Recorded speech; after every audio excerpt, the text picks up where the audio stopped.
નમસ્કાર દર્શક મિત્રો, અવર રાઇટ્સ ન્યૂઝમાં આપનું હાર્દિક સ્વાગત છે। સાદલી કાયાવરોહણ રોડની કામગીરીમાં વિલંબ, તાત્કાલિક પૂર્ણ કરવાની માંગ।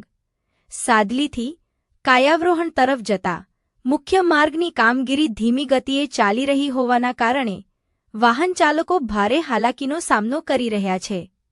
આ મુદ્દે કરજણ તાલુકા કોંગ્રેસ સમિતિના પ્રમુખ પિન્ટુભાઈ પટેલ દ્વારા વડોદરા ખાતે જિલ્લા માર્ગ અને મકાન વિભાગના ઇજનેરને લેખિતમાં રજૂઆત કરવામાં આવી છે।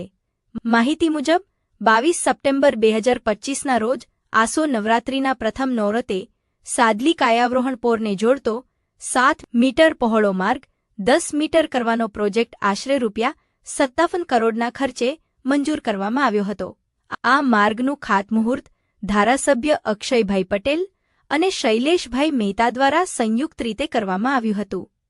સ્થાનિકોમાં આશા જાગી હતી કે ટૂંક સમયમાં નવો માર્ગ તૈયાર થશે, પરંતુ અંદાજે 6 મહિના વીતી ગયા છતાં કામગીરી પૂર્ણ થઈ નથી।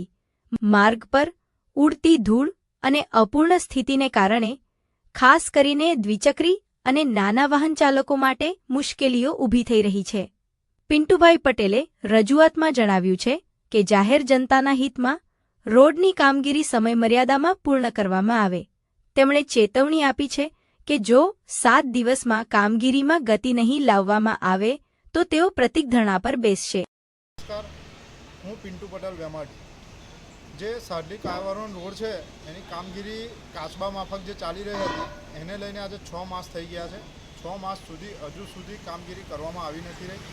એને લઈને ધૂળની ડમરીઓ ખૂબ જ ઉડી રહી છે।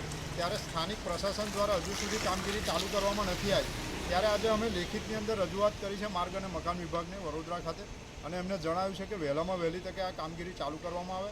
એમના દ્વારા પણ રાહતના સમાચાર આપવામાં આવ્યા છે કે વહેલામાં વહેલી કામગીરી ચાલુ કરવામાં આવશે। જો ચાલુ કરવામાં નહીં આવે તો આવનારા 7 દિવસની અંદર પ્રતિધરના ઉપવાસ પર પણ અમે રસ્તા પર બેસીશું એવી માંગ કરી છે અમે। એટલે વહેલામાં વહેલી કામગીરી શરૂ કરવામાં આવે એવી અમારી માંગ છે।